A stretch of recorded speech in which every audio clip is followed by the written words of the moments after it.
আজও দেখা যায় কিছু টুপিওয়ালাদের দ্বারা ইসলামের বড়ই ক্ষতি হচ্ছে। এখানে হেফাজতের ভাইরা আছেন, তাবলিগের ভাইরা আছেন, চরমনার ভাইরা আছেন, কওমির ভাইরা আছেন, আলিয়া ভাইরা আছেন, সকলের কাছে একটাই দাবি, বিগত ৫৫টা বছর পর এবার কিন্তু আল্লাহর কোরআনের বিধান চালু করার সময় এসেছে। কথা বলেন ঠিক না ঠিক? এই সময়টা যদি কোনো টুপিওয়ালার কারণে আমরা পিছিয়ে যাই, এই কোরআন প্রতিষ্ঠার এই লগ্নে যদি কোনো হুজুরদের ফতোয়া দেওয়ার কারণে পিছিয়ে যায়, আরো ১০০ বছর জাতিরে মারি খাওয়া লাগবে। এই জন্য আপনাদের সকলের কাছে অনুরোধ, কে কোন দলের লোক ওটা আমার জানার বিষয় নয়। আসুন আমরা সবাই মিলে কোরআনের রাজ কায়েমের পক্ষে থাকি। আল্লাহ পাক সবাইকে টুপিওয়ালাদের পক্ষে থাকার তৌফিক দান করুক। বিএনপির ভাইরা আমাদের ভাই, বিএনপির খালেদা জিয়াকে ওরা অন্যায়ভাবে সাজা ঘোষণা করেছে। ওদের কারণে তারেক জিয়া দেশে আসতে পারতেছে না, ওদের কারণে মতিউর রহমান নিজামী আল্লামা সাঈদী মৃত্যুবরণ করেছে। কথা বলেন ঠিক না ঠিক? ও আমার জাতি, এখন যদি নিজেদের ভিতরে দ্বন্দ্ব সৃষ্টি হয়, ওরা কিন্তু আবার মাথা উঁচু করবে। এই জন্য সামান্য পদ পদবি নিয়ে এক অপরের বিরুদ্ধে গালিগালাজ তিরস্কার করে আমাদের সুবর্ণ সুযোগটা বামপন্থী রামপন্থীর হাতে তুলে দেওয়া যাবে না। আল্লাহর নবী সাল্লাল্লাহু আলাইহি সাল্লাম বদরের যুদ্ধ করেছিলেন কয়জন লোক নিয়ে? আরো জোরে বলেন। এই যুদ্ধে মুসলমানদের বিজয় হলো না, হেরে গেল। এই যুদ্ধে মুসলমানরা বিজয় অর্জন করলেন কারণ ৩১৩ জনের ভিতরে কোনো মুনাফিক ছিল না। এবার বলুন তো দ্বিতীয় যুদ্ধের নাম কি? উহুদ। উহুদের যুদ্ধে মুসলমানদের সংখ্যা কত? ১,০০০। এইবার ওই যুদ্ধে কাফেরদের সংখ্যা হলো ৩,০০০, মুসলমান ১,০০০। ওই যুদ্ধে যে কোনো কায়দা একজন টুপিওয়ালা মুনাফিক সোজা হলো। টুপিওয়ালা মুনাফিক সোজাই আব্দুল্লাহ বিন উবাই ইবনে সুলুল ৩০০ লোক নিয়ে ২ দিন ৩ দিন আগে কেটে বলল। তাহলে ওই যুদ্ধে আল্লাহ রসুলের হেলমেট ভেঙে গেল, ওই যুদ্ধে দান মোবারক শহীদ হলো, ওই যুদ্ধে রসুল আহত হলেন শুধুমাত্র কেবলমাত্র এক টুপিওয়ালার মুনাফিকি করার কারণে। ও আমার জাতি, পায়ে ধরে বলি, সাঈদী রক্ত দিয়েছে, তারপরে মামুনুল হক জেল খেটেছে, আমির হামজা জেলে থাকলো, মতিউর রহমান নিজামী জেল খাটলো, তারপরে বিএনপির নেতা কর্মীরা রক্ত দিল। এই সময় দিন কায়েমের পক্ষের সময় যদি কিছু টুপিওয়ালা মুনাফিকি করে, উহুদের যুদ্ধের মতন আবার মারি খাওয়া লাগবে।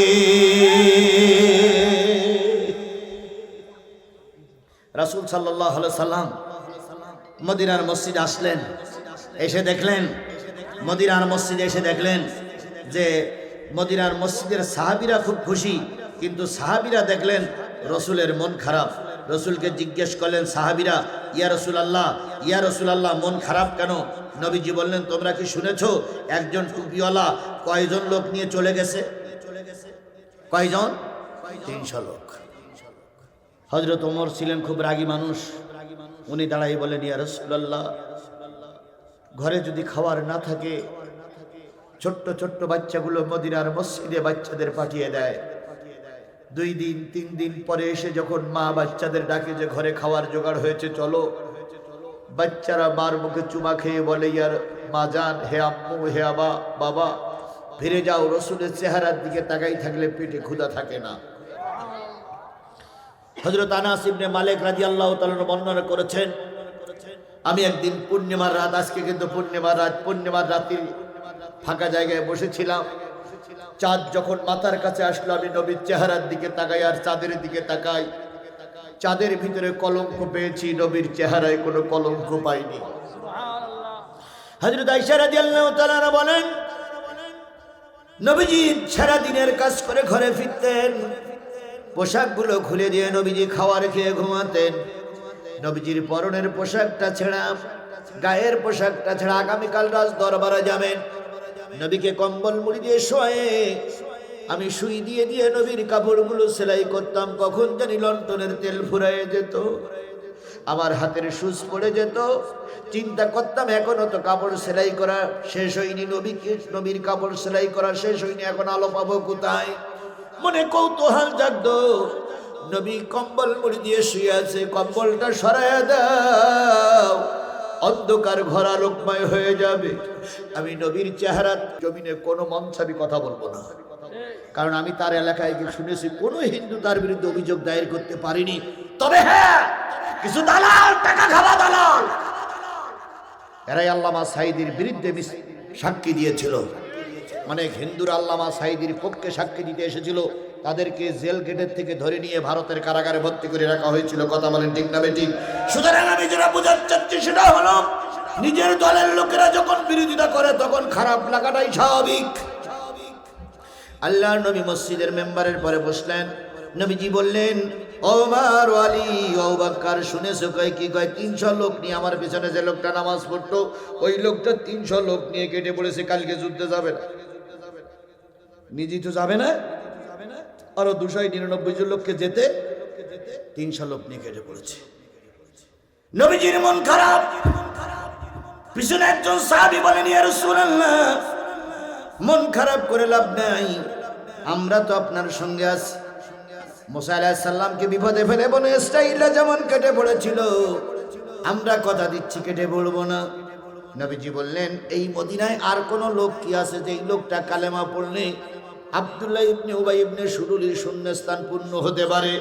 কেউ কোনো কথা বলে না, সবাই নীরব। পিছন থেকে একজন লোক দাঁড়িয়ে বলেন, ইয়া রাসূলুল্লাহ, মদিনায় একজন যুবক আছে, কিন্তু যুবকটা কাফের। এই যুবকটা যদি কালেমা পড়ে আমাদের দল অনেক শক্তিশালী হয়ে যাবে। নবীজি বললেন, ওই যুবকটার পরিচয় বলো। ইয়া রাসূলুল্লাহ, যুবকটা কিন্তু কাফের। নবীজি বললেন, পরিচয় বলো। ওই লোকটি দাঁড়িয়ে বললেন, ওই যুবকটার নাম হলো আমর ইবনে সাবেত। কি নাম? আমর ইবনে সাবেত। ওমর না, কিন্তু আমর ইবনে সাবেত। বুখারীর হাদিস শরীফ আসছে, পৃথিবীতে কোনো বেনামাজি জান্নাতে যাবে না, একজন বেনামাজি জান্নাতে যাবে, সেই বেনামাজি হলো আমর ইবনে সাবেত। পৃথিবীতে কোনো উট জান্নাতে যাবে না, একটা উট জান্নাতে যাবে। পৃথিবীতে কোনো উট জান্নাতে যাবে না, একটা উট জান্নাতে যাবে। পৃথিবীতে কোনো ঘোড়া জান্নাতে যাবে না, একটা ঘোড়া জান্নাতে যাবে। পৃথিবীতে কোনো গাছ জান্নাতে যাবে না, একটা গাছ জান্নাতে যাবে। পৃথিবীর কোনো কুকুর জান্নাতে যাবে না, একটা কুকুর জান্নাতে যাবে।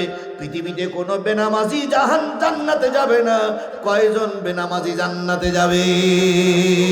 সেই বেনামাজির নাম হলো আমর বিন। হাদিসটা ইমাম বুখারী পড়াচ্ছিলেন, ছাত্র ছিলেন খুব মেধাবী ছাত্র। তারা বললেন, আল্লাহর কোরআন বলছে লাম নাকু মিনাল মুসাল্লিন, যারা মুসাল্লি না তারা জান্নাতে যাবে না। আপনি বলতেছেন একজন বেনামাজি জান্নাতে যাবে, পরিচয় বলেন। ইমাম বুখারী বলেন, সেই লোকটার নাম হলো আমর বিন সাবেত। নবীজির মন খারাপ হলো। পিছন দিক থেকে সাহাবী উচ্চারণ করে বলেন, ইয়া রাসূলুল্লাহ, এই লোকটা যদি কালেমা পড়ে আমাদের দল শক্তিশালী হয়ে যাবে। সাহাবীকে ডেকে নিলেন নবী, ডেকে নিয়ে বললেন, লোকেশন দাও।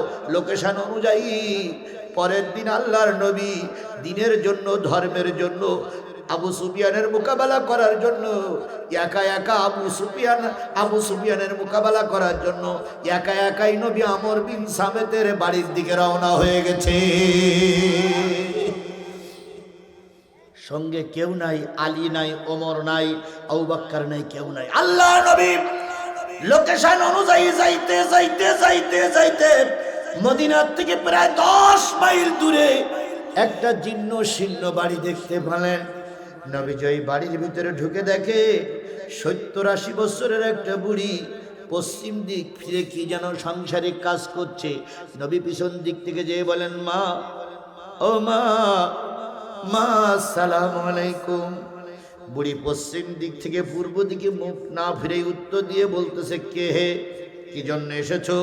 আপনার ছেলের নাম আমর। হ্যাঁ, আপনার ছেলের সঙ্গে একটু দেখা করতে চাই, কথা বলতে চাই।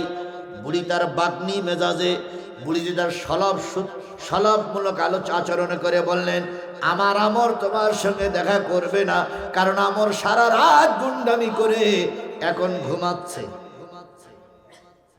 বুড়ি চিনতে পারিনি বাড়িতে কে ঢুকেছে। সুবহানাল্লাহ বলেন, সুবহানাল্লাহ বলেন। বুড়ির পিছনে নবীজি দাঁড়াই বলতেছে, মা আমার দিকে একটু তাকাও। তাকাইলে কি হবে? আমর তো তোমার কাছে যাবে না, বিক্রি হবে না। নবীজি বললেন, বুঝেছি। তারপর কি একটু তাকানো যায় না? কয় না, তাকানো যাবে না। অনেক কষ্টের পরে বুড়ির সামনে যে নবীজি দাঁড়ালেন, আসসালামু আলাইকুম মা, আমার দিকে একবার একটু তাকাও মা। বুড়ি নবীজির চেহারার দিকে তাকাই, অপলোক নগণে তাকাই বলতেছে, হে আল্লাহ, এ তো মানুষ না, এ যে ফেরেশতা। আর একটু জোরে বলবেন না সুবহানাল্লাহ। নবীজির চেহারা দেখলে মানুষের ক্ষুধা থাকতো না, সেই নবীকে মক্কার কাফেরেরা মেরেছে। কথা বলেন। আল্লামা সাঈদী যখন জেলখানাতে বেরিয়ে আসলেন, যখন গাড়ির থেকে পুলিশের কাঁধে হাত দিয়ে নামতেছিল, কিছু পুলিশ তার সামনে দাঁড়িয়েছিল, কিছু সাংবাদিক দাঁড়িয়েছিল। তাদের সামনে যে মিষ্টি হাসিটা দিয়েছিল, রে ভাই, এখনো পর্যন্ত সেই মিষ্টি হাসিটা চোখ বন্ধ করলে সামনে ভেসে বেড়ায়। তখন কি মনে হয়েছিল যে আল্লামা সাঈদীর স্ট্রোক করেছে? তখন কি তার চেহারা দেখে মনে হয়েছিল যে আল্লামা সাঈদী স্ট্রোকের রোগী? না, স্ট্রোকের রোগী তিনি ছিলেন না। স্ট্রোকের রোগী তাকে বানিয়ে দুনিয়ার থেকে সরাই দেওয়া হয়েছে। কামারখন্দের মুসলমানেরা প্রতিজ্ঞাবদ্ধ হতে হবে। দল করি আর নাই করি সেটা আপনার আমার ব্যক্তিগত ব্যাপার, কিন্তু আল্লামা সাঈদীর রক্ত আমরা বৃথা যেতে দেব না। প্রতিটা রক্তের প্রতিশোধ আমরা নেবই নেব। কথা বলেন ঠিক না ঠিক? যদি সবাইকে ক্ষমা করে দেওয়া হয়, আল্লামা সাঈদীর হত্যাকারীর আনন্দ পাবে আর আল্লামা সাঈদীর আত্মা কষ্ট পাবে। কথা ঠিক না বেঠিক? জীবনের শেষ রক্তবিন্দু দিয়ে হলেও আল্লামা সাঈদীর বিচার আমরা দেখতে চাই। শেষ রক্তবিন্দু দিয়ে হলেও বিডিআর হত্যার বিচারকারীদের ফাঁসি আমরা নিজেদের চোখে দেখতে চাই। শেষ রক্তবিন্দু দিয়ে হলেও 16 সংস্কার আন্দোলনে যারা জীবন দিয়েছে তাদের রক্তের প্রতিবাদ, রক্তের বিচার আমরা দেখতে চাই। আজকে টুপিওয়ালা ভাইদেরকে বলি, সেদিন যখন তোমরা ঢাকায় গিয়েছিলে, আমার সন্তান আমরা যখন ঢাকায় গিয়েছিলাম, আমাদেরকে লাইট ডিভাইয়ে গুলি করে মেরে গরম পানি দিয়ে রক্তগুলো পরিষ্কার করেছিল। যেই ফিরাউনের বাচ্চা, ওদের বিচার আমরা প্রকাশ্যে দেখতে চাই, ওদের হত্যা আমরা প্রকাশ্যে দেখতে চাই। গোপনে কোনো বিচার আমরা দেখতে চাই না, চাই না, চাই না। শেখ হাসিনা বলতেছে, আমি টুস করে ঢেকে বলবো, অবশ্যই তুমি ঢুকবা, অবশ্যই তুমি ঢুকবা। তবে সে ঢোকায় এদেশের ক্ষমতার জন্য নয়, ঢুকিয়ে তোমাকে আদালতে তোলা হবে আর তোমার বিচার করে প্রকাশ্য দিবালোকে মানুষের সামনে তোমার ফাঁসি কার্যকর করা হবে। তোমাকে যদি মাফ করে দেওয়া হয়, গোটা জাতি কষ্ট পাবে, কষ্ট পাবে, কষ্ট পাবে। এই হিটলারের সেই আরো খারাপ। কথা বলেন ঠিক না ঠিক? কয়েকদিন আগে সিরিয়ার এক নেতা পালাই গেছে না, সিরিয়ার নেতার যে অবস্থা, এর একই অবস্থা। সিরিয়ার বাশার আল আসাদ যাওয়ার সময় একটু জাতির উদ্দেশ্যে ভাষণ দিতে চেয়েছিলেন। সরকার ওরা যারা ছিল তারা বললে এখন ভাষণ দিতে গেলে আলু ভাতটা করে ফেলবে। শেখ হাসিনাও যাওয়ার আগে একটু ভাষণ দিতে চেয়েছিলেন, ওয়াকারুজ্জামান বলেছিল এখন ভাষণ দিলে আলু ভাতটা করে ফেলবে। ওরও যে অবস্থা, এরও সেই অবস্থা। কথা বলেন ঠিক না ঠিক? আর আওয়ামী লীগের নেতা কর্মী যারা আছে, সাদা কাগজে লিখে রাখো, কোনো জালেম পালিয়ে যাওয়ার পরে আর নতুন করে সরকার গঠন করতে পারেনি। পৃথিবীর ইতিহাস বলে কোন জালেমেরা পালিয়ে যাওয়ার পরে আর ফিরে আসতে পারেনি। সুতরাং তোমাদের জালেম সরকার, এই ফিরাউনের বাচ্চা আর ফিরে আসতে পারবে না। ওই শরীর খারাপ করো না, ফিরিয়ে আনতে চাইলে এবার কাল্লা আলাদা করে ফেলানো হবে।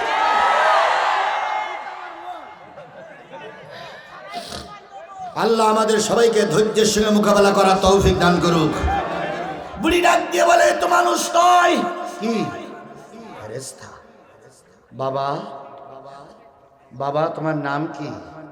মোহাম্মদ। পিতার নাম আব্দুল্লাহ। বাড়ি কোথায়? মক্কায়। এখানে এসেছে কেন? দিন প্রচারের জন্য। সুবহানাল্লাহ। ও, তুমি সেই মোহাম্মদ যেই মুহাম্মাদের কারণে একটা যুদ্ধ হয়ে গেছে, আর একটা যুদ্ধের দামামা বাজতেছে, তুমি কি সেই মুহাম্মদ? তুমি তো একজন যুদ্ধ অপরাধী মানুষ। আল্লাহ নবী ভর্ৎসনার শব্দ শুনলেন, কিন্তু মন খারাপ করলেন না, কারণ বিপদে অধৈর্য হলে চলবে না। বিপদ আসলে যে ব্যক্তি ধৈর্য ধারণ করতে পারে সেই হলো বড় বুদ্ধিমান। বাংলাদেশ জামাত ইসলামের পরে পাহাড়ের মতন বড় বিপদ এসেছিল, মন খারাপ করে ময়দান ছেড়ে দেয়নি। এই জন্য আল্লাহ পাক আবার বিজয়ের দ্বার প্রান্তে পৌঁছায় দিয়েছে। বিএনপির খালেদা জিয়া তিনবারের প্রধানমন্ত্রী, এদেশের আইনে তাকে বিচারের মাধ্যমে তাকে শাস্তি দেওয়া হলো, কিন্তু তিনিও দেশ ছেড়ে চলে যাননি। এই জন্য জাতি এখন তাদের দিকেই তাকায় আছে।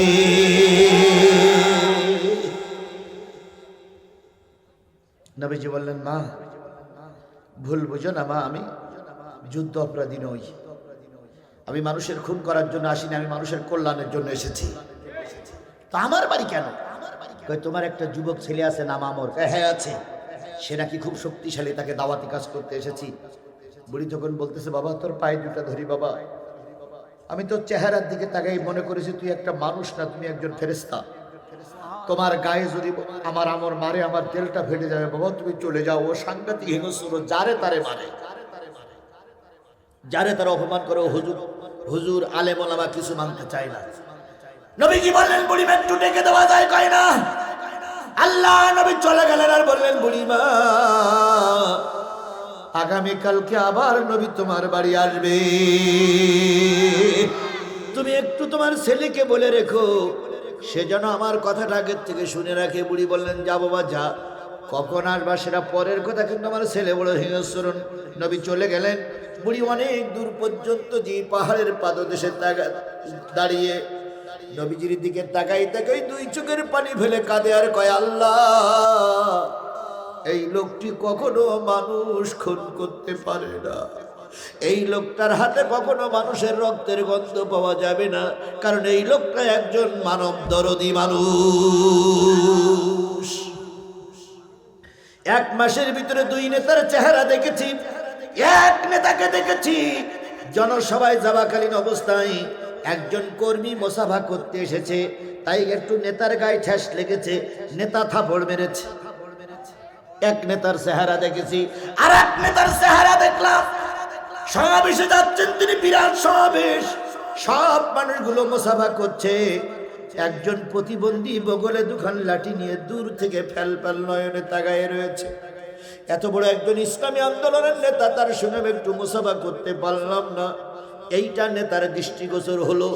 নেতা কর্মীদের ভেদ করে ওই প্রতিবন্ধী বগলে লাঠি দেওয়া লোকটার কাছে গেলেন, বুকের ভিতরে জড়িয়ে ধরে দুই গালে দুটো চুমা দিয়ে বললেন, ভাই তুমি ভুল বুঝো না, তুমিও মানুষ আমিও মানুষ, হাজারো মানুষ আমার সঙ্গে মুসাফা করতে চাচ্ছে, তুমি পারতেছো না।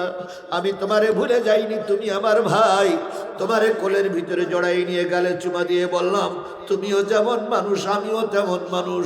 তোমার আমার পরিচয় আল্লাহর কাছে, কে কত আল্লাহ ভীরু, কে কত তাকওয়াবান। একই দুই রাজনৈতিক দলের দুই সিনিয়র নেতা, একজনের কাছে প্রতিবন্ধী বুকের ভিতরে আশ্রয় পাইলো, আর একজন কর্মীর কাছে থাপ্পড় খাইলো। ও আমার জাতি, যেই নেতা প্রতিবন্ধীর গালে চুমা দিল, ওই নেতার দল আর ওই নেতা যদি ক্ষমতায় যেতে পারে, আমি সাদা কাগজে লিখে দিতে পারি, কোনো মানুষ না খেয়ে বিছানায় ঘুমাতে যাবে না। আমি স্পষ্ট করে বলে দিতে পারি, কোন বাংলাদেশের নাগরিক বিনা বিচারে মামলা খাটবে না। এই জন্য আমাদের বেছে নিতে হবে কাদের কাছে গেলে দেশ শান্তিতে থাকবে। লোকে বলবে কেন আমরা কি কানা, আমরা কি অন্ধ, আমাদের কি কোনো দৃষ্টি নেই? তাহলে আমি বলবো কেন খোঁজটা আপনাদের নিতে হবে, খুঁজে আপনাদেরই বের করতে হবে। আল্লাহ নবী চলে গেলেন, বুড়ি তাকাই থাকলেন। কিছুক্ষণ পর আমাদের ঘুম ভেঙে গেল। মা, ও মা, মাগো, ও মা। মা কোনো কথাই বলে না। আমর ঘুম থেকে জেগে কাপড়ের গুটিটা ধরে আস্তে আস্তে করে যেই দেখে মা পূর্ব দিক ফিরে চোখের পানি ফেলাই ফেলাই কাঁদতেছে। আমর আস্তে করে মার কাঁধের পরে হাত দিয়ে বলতেছে, মা গো, কে তোমাকে বেশি কথা বলেছে? কে তোমাকে অপমান করেছে? কে তোমার সঙ্গে দুর্ব্যবহার করেছে? নামটা বলো, আমি 1 ঘন্টার ভিতরে তার কাল্লা আলাদা করে ফেলবো। মা তখন চোখের পানি মেশে বলতেছে, বাবা না তো, আমারে কেউ বেশি কথা বলিনি, কেউ আমার অপমান করি, তাহলে কান্দো কেন? কই এমনি কান্দি, তোর মতন একটা পুত্র সন্তান আমার ঘরে আছে, তাই এটা সুখের কান্না। মা একটু ঘুরাই দিয়েছে, তা না হলে নবীর ক্ষতি হতে পারে। মার হাত ধরে আমর যখন আসে, আমর থমকে দাঁড়াই বলতেছে, মা অন্যদিন সকালবেলা ঘুম থেকে জেগে উঠি, শুনি রুটির গন্ধ, খেজুরের গন্ধ, কিন্তু মা আজকে ঘুম থেকে উঠে নাকে একটা গন্ধ ভাসতেছে। এত সুন্দর আতর আর গোলাপের গন্ধ আমি কোনোদিন কোনো জায়গায় পাইনি। ও আমার মা, তুমি গোপনে গোপনে কোন দোকানের আতর কিনেছো? ও আমার মা, কোন রাষ্ট্রপ্রধান তোমাকে গোপনে গোপনে আতর দিয়ে গেছে? আমি কত রাজার দরবারে গুন্ডামি করতে গেছি, কত নেতার হয়ে গুন্ডামি করতে গেছি, এত দামি আতর আমি কখনো শুকি নাই, তুমি কোথায় পেলে? মা তখন বলতেছে, বাজান রে, একটা তোর কথা তোরে বলবো, তুই যদি কোনো ক্ষতি না করিস। কয় মা বলো। কয়, ও আমার সন্তান, এটা কোনো দোকানের আতর নয়, এটা কোনো রাজ দরবারের আতর নয়। আমাদের বাড়িতে একজন মহামানব এসেছিল, ওই মহামানবের পায়ের ধ্বনির কারণে আমার বাড়ি সহ আশপাশের এলাকাটা আতর গোলাপের গন্ধে ভরপুর হয়ে গেছে। বাজার তিনি মানুষ না, তিনি ফেরেশতা। আমার বলতেছে, মা তুমি কি তার নাম পরিচয় নিয়েছো? কই নিয়েছি। একটু বলা যাবে?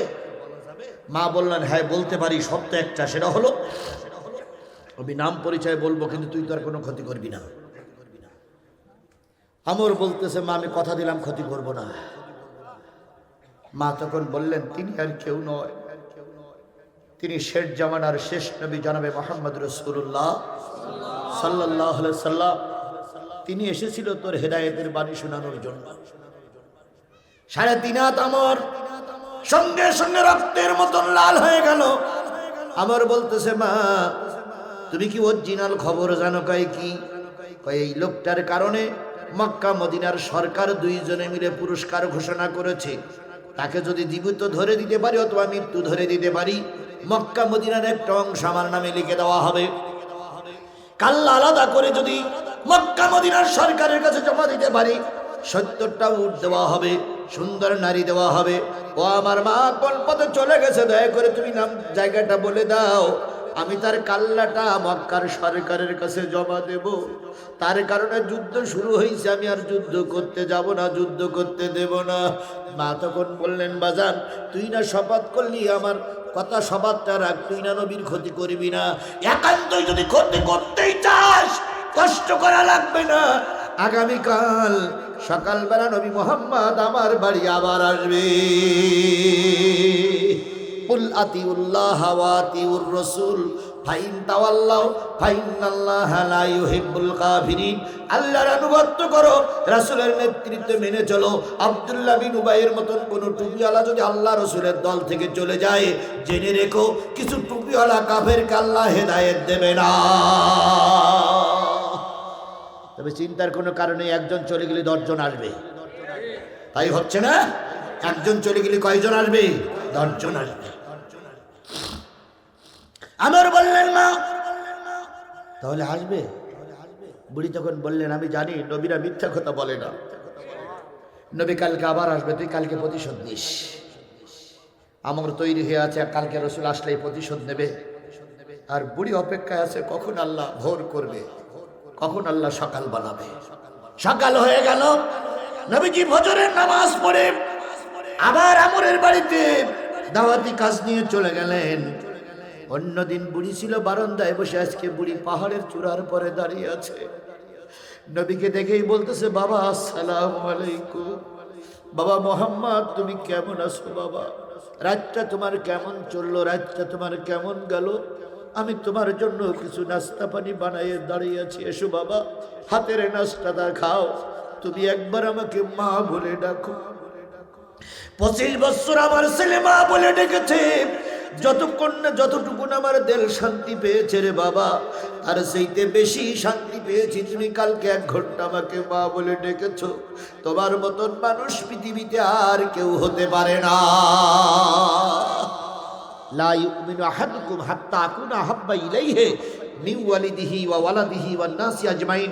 ততক্ষণ পর্যন্ত কোনো ব্যক্তি মুমিন হতে পারবে না যতক্ষণ পিতা মাতা ভাই বোন আত্মীয় স্বজন পাড়া প্রতিবেশীর চাইতে রাসূলকে ভালোবাসা না যাবে। বুড়ি দাঁড়ায় আছেন, নবীজি বললেন মা তুমি কেমন আছো? কুশলাদি বিনিময় হচ্ছিল। বুড়ির কথা আর আমরের কথা, বুড়ির কথা আর নবীর কথা আমরের কানে চলে গেল। আমের ঘুম থেকে জেগে আসলো, তরবারি কানে নিয়ে আল্লাহ রসুলের কাদের পরে পিছন দিক থেকে সে কাদের পরে ঠেকাইয়ে বলতেছে মানান তাইয়া শায়েখ। কে হে মুরব্বী? নাম কি? বাড়ি কোথায়? এখানে কেন আসছে? নবীজি ভয় পেয়ে গেছেন? জোরে বলেন ভয় পেয়ে গেছেন? নবীজি তরবারির মাথাটা ধরে বলতেছে আমর, আমি হলাম শেষ জামানার পয়গম্বর মুহাম্মদ রাসূলুল্লাহ সাল্লাল্লাহু আলাইহি সাল্লাম। হ্যাঁ আপনার নাম তো শুনেছি, আপনার জন্য ঘোষণা হয়েছে আপনার কাল্লা আলাদা করে দিতে হলে পুরস্কার পাওয়া যাবে। এখন আপনি তৈরি হন, কাল্লা আলাদা করে দাড়ি আর চুল ধরে আপনাকে নিয়ে যাবো আবু সুফিয়ানের কাছে। নবীজি তখন বললেন আমর, বৈধ বাপ দ্বারা যারা দুনিয়ার মুখ দেখে তারা নবী হত্যা করতে পারে না। এ দলিলটা কি আমার আজিজুল ইসলাম আমার না কোরআনের? আল্লাহ বলতেছেন ইন্নাল্লাযীনা ইয়াকফুরুনা বিআয়াতিল্লাহ ওয়া ইয়াকতুলুনান নাবিয়্যিনা বিগাইরিল হক ওয়া ইয়াকতুলুনাল্লাযীনা ইয়া'মুরুনা বিল কিসতি মিনান নাস ফাবাশশিরহুম বিআযাবিন আলীম। নিশ্চয়ই যারা কোরআনের কোন একটা আয়াত অস্বীকার করে ওরা কাফের। নিশ্চয়ই যারা নবীদের অন্যায়ভাবে হত্যা করে এরা কাফের। নিশ্চয়ই যারা কোরআন ওয়ালাদের, কোরআনের সৈনিকদের বিরুদ্ধে মিথ্যা মামলা দেয়, ফাঁসিতে ঝুলায়, গুলি করে মারে, এরা সবগুলো অবৈধ মায়ের অবৈধ সন্তান। বৈধ বাপে যাদের জন্ম হয় তারা আলেমদের বিরুদ্ধে কথা বলতে পারে না। বৈধ বাপে যারা জন্ম নিয়েছে তারা আর যাই হোক আল্লামা সাঈদীর রায়ের পরে আনন্দ মিছিল করতে পারেনি। নিশ্চয়ই এরা অবৈধ বাপ তারা দুনিয়ার মুখ দেখেছে। আমরের মা বললেন বাবা এ তুই কি কথা শুনলি? তুই তো বৈধ বাপ দ্বারা দুনিয়ার মুখ দেখেছিস, তুই তো নবী হত্যা করতে পারিস না। আমরের হাত থেকে তরবারিটা পড়ে গেল। আরেকটু জোরে বলেন সুবহানাল্লাহ। নবীজি বুকের ভিতরে জড়াই ধরে বলেন আমর, 300 লোক নিয়ে এক মৌলবী কেটে পড়েছে।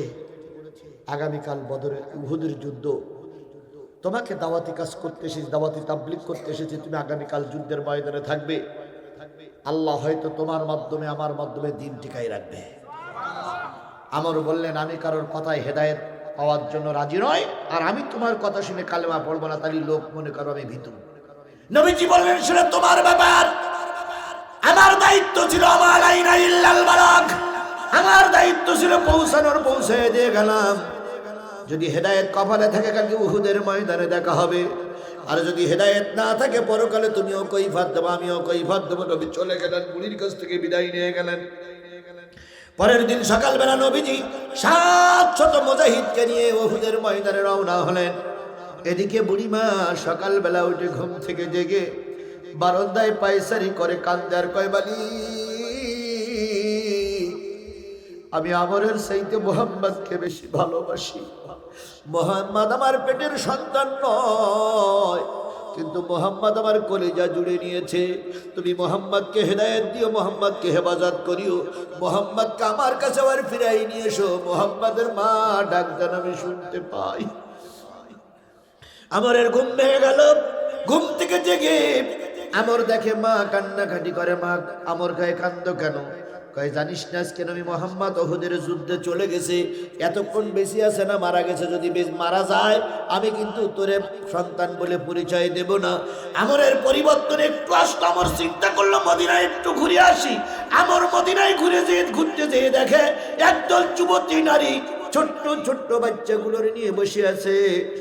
বাচ্চাগুলো মায়ের মুখের দিকে তাকায় কান্দে, ছোট্ট ছোট্ট করে বলে আম্মু নবী কি আর ফিরে আসবে না? মা কেঁদে বাচ্চার মুখে চুমা লিগাই বলে বাজান রে কান্না কাটি কর আল্লাহর কাছে, আল্লাহ যেন নবীকে আবার ফিরে নিয়ে আসে। আমার যে বলতেছে গো যুবতী তুমিও কান্দো, তোমার বাচ্চাগুলো দুধে মুখ লাগাই না কেন? যুবতী নারীরা বাচ্চাগুলো বলতেছে তুমি কি শুনুনি আল্লাহর নবী যুদ্ধের ময়দানে গেছে, যদি নবী যুদ্ধের ময়দানে শহীদ হয়ে যায় তোমার মতন যুবকের এই দুনিয়ায় থাকা ঠিক হবে না। আমর চলে গেলেন মসজিদে, যেয়ে দেখে একজন বুড়া মানুষ যারা যুদ্ধে যাওয়ার অনুপযুক্ত, তারা মদিনার মসজিদে বসে বসে কাঁদতেছে, আল্লাহ নবীকে আমাদের মাঝে আবার ফিরিয়ে নিয়ে এসে। আমর দিয়ে দাঁড়াই মুরব্বীদের সালাম দিলেন। মুরব্বীরা বললেন যুবক নবী যুদ্ধের ময়দানে গেছে, তুমি কি শুনুনি? কই শুনেছি। তুমি এখনো ফিরতেছো, যদি নবী শহীদ হয়ে যায় আমরা তোমাকে কচু কাটা করবো। আমরের পরিবর্তন হলো, আমর বাড়ি আসতেছে, ডাকতেছে, বলতেছে মা তোমার আমর যুদ্ধের ময়দানে যাবে।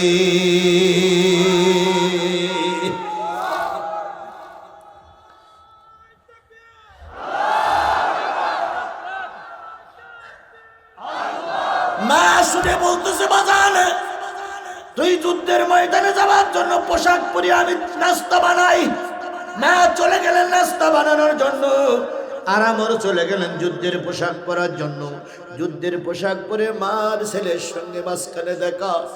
মা কিছু হালুয়া রুটি বানাই বলতেছে বাজান সারার দিন গুন্ডামি করেছি, সারা রাত খাওয়া হয়নি, খেজুর আর একটু রুটি খেয়ে যা, কারণ তুই যুদ্ধের ময়দানে গেলে শক্তির প্রয়োজন। আমরের চোখ বেয়ে তখন পানি পড়তেছে। মার গালে চুমা দিয়ে বললেন মা তুমি না আমার সেইতে নবীরে বেশি ভালোবাসো, তুমি না কালকে বলেছ নবী তোমার সন্তান, সে আমার ভাই বা সে আমার পথ প্রদর্শক, সে আমার নবী। এতক্ষণ উহুদের ময়দানে গেছে, এখন যদি তোমার হাতের নাস্তা খাই আর এর ভিতরে যদি আল্লাহর নবী শহীদ হয়ে যায় কিয়ামতের দিন আল্লাহর দরবারে মুখ দেখাতে পারবো না রে মা। বাচ্চাগুলোর মুখের দিকে তাকায়া, বুড়া মানুষের মুখের দিকে তাকায় যা বুঝেছি নবীর চাইতে ভালো মানুষ আর কেউ নাই। ওমর রাস্তা ছেড়ে দাও, যুদ্ধের ময়দানে গেলাম, যদি বেঁচে আসি তোমার হাতের নাস্তা খাবো, আরে যদি বেঁচে না আসি আল্লাহ জান তোমার আর আমাকে জান্নাতের নাস্তা খাওয়ায়া দেয়। কিছু রুটি আর হালুয়া মা গালের ভিতরে ঠেলে দিলেন। আমর চলে গেল ওইগুলো চিবাইতে চিবাইতে যুদ্ধের ময়দানে যে নবীর পিছনে দাঁড়াই বলতেছেন ইয়া রাসূলুল্লাহ আসসালামু আলাইকুম। নবীজি বলছে কে তুমি? মুখ বাঁধাতো। নবী বলছে কে তুমি? কয় ইয়া রাসূলুল্লাহ আমি আমর বিন সাবের। নবীজি হাউ মাউ করে কেঁদে বলতেছে আমর তাকায়া দেখো, যদি আর আধা ঘন্টা আগে আসতে ইসলামের বড় উপকার হতো, খুব দেরি করে ফেলেছ আমর। তাকায় দেখো আমির হামজা শাহাদাত বরণ করেছে। আমির হামজার বুকের পরে ওই হিন্দা নামক পাপিষ্টা মহিলা চড়ে বসেছে, বুকটা চিরে কলিজাটা বের করেছে, কলিজাগুলো চিবাচ্ছে আর বলতেছে বদরের প্রতিশোধ নিলাম। চোখ বেরি করে নিয়েছে, কান কেটে নিয়ে মালা বানাইছে, পুরুষঙ্গ কেটে নিয়েছে ওই পাপিষ্টা মহিলা। একটু আগে আসলে আমার আর একটু উপকার হতো। আমার বলতেছি ইয়া রাসূলুল্লাহ আমার ভুলটা সংশোধন করতে দেরি হয়েছে, দয়া করে আপনি আমাকে মাফ করবেন। আমি যুদ্ধের ময়দানে চললাম প্রতিশোধ নেবার জন্য। নবীজি বললেন আমার যাওয়ার আগে কালেমাটা পড়ে যাও, যদি এই যুদ্ধে তুমি শহীদ হয়ে যাও আমি রাসূল তোমার জান্নাতের জন্য জিম্মাদার থাকবো।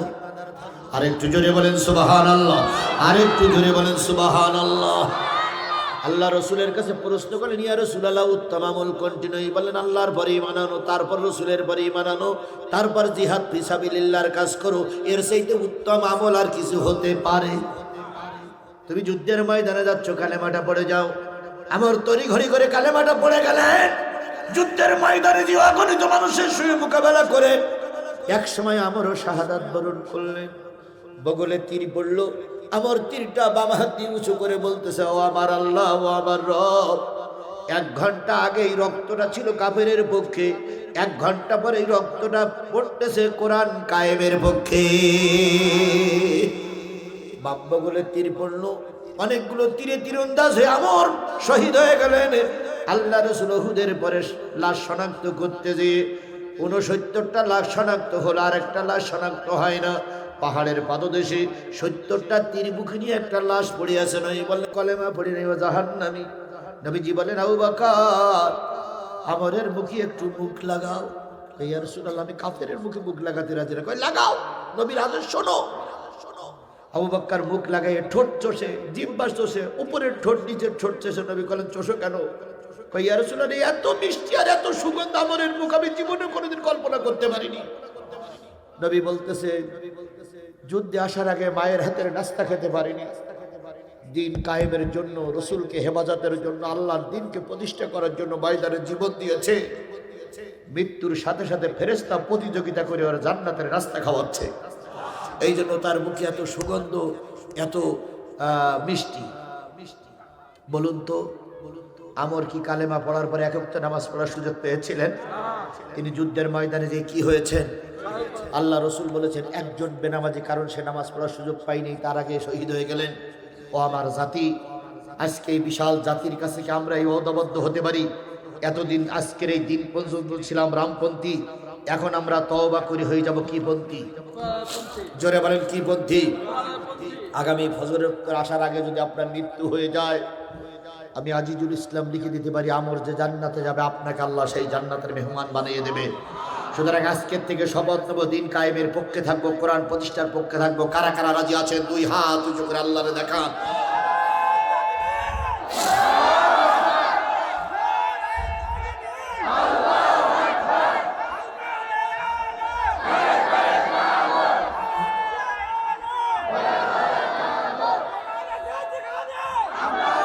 আল্লাহ আমাদের সবাইকে কোরআনের পক্ষে কবুল করুক।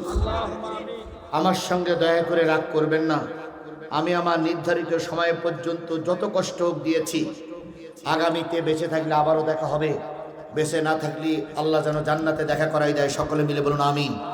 ভাই উঠবেন না, দোয়া হবে, দোয়া হবে। সূরা ফাতিহা ইখলাস শরীফ পড়ুন। আর এর ভিতরে সূরা ফাতিহা ইখলাস শরীফ পড়বে, এর ভিতরে আরও যদি কোনো লোকের দান বাকি থাকে 2 মিনিট সময় দিলাম, আমার হাতে দেবেন, নামগুলো পড়ে দোয়া করব। ভাই চলে যাবেন না, মাদ্রাসার খাতিরে একটু বসুন, এখন দোয়া হবে। দোয়ার পরে শেষ। বিসমিল্লাহির রহমানির রহিম, আলহামদুলিল্লাহি রাব্বিল আলামিন, আর রহমানির রহিম, মালিক ইয়াউমিদ্দিন, ইয়াকা না'বুদু ওয়া ইয়াকা নাস্তাঈন, ইহদিনাস সিরাতাল মুস্তাকিম। আলোহাস মণ্ডল 3000 টাকা। হুজুরের সাথে যাব। নান্দিনা নান্দেরা কামালিয়া যুব সমাজের উদ্যোগে 2025 সালের 6-7 ইংরাজি 10ই মুহররম, না 6-7 দাওয়াত নেওয়া যাবে না, আপনি ফরে ফরে কথা বলবেন। 10ই মুহররম দাওয়াত নেওয়া আছে, কিন্তু আগে আমাকে কথা দিয়েছেন, আমি আপনার সাথে কথা বলবো, পরে কথা বলবেন। আপনি একদিন আগে পিছিয়ে নেবেন। মোস্তার প্রামাণিক, আপনি কি টাকা দিয়েছেন? 3000 টাকা। রবিউল ইসলাম সর্দার 2000 টাকা। এরপরে সাকাত সুজাত 2000 টাকা। মনি স্বর্ণকার 1000 টাকা। আল্লাহ সবাইকে কবুল করুক। আস্তাগফিরুল্লাহ, সবাই মিলে বলুন আস্তাগফিরুল্লাহ রাব্বি মিন কুল্লি জামবি ওয়া আতুবু ইলাইহি লা হাওলা ওয়ালা কুওয়াতা ইল্লা বিল্লাহিল আলিয়্যিল আযীম। আল্লাহুম্মা আমিন। ربنا ظلمنا أنفسنا وإن لم تغفر لنا وترحمنا لنكونن من الخاسرين. ربنا إننا آمنا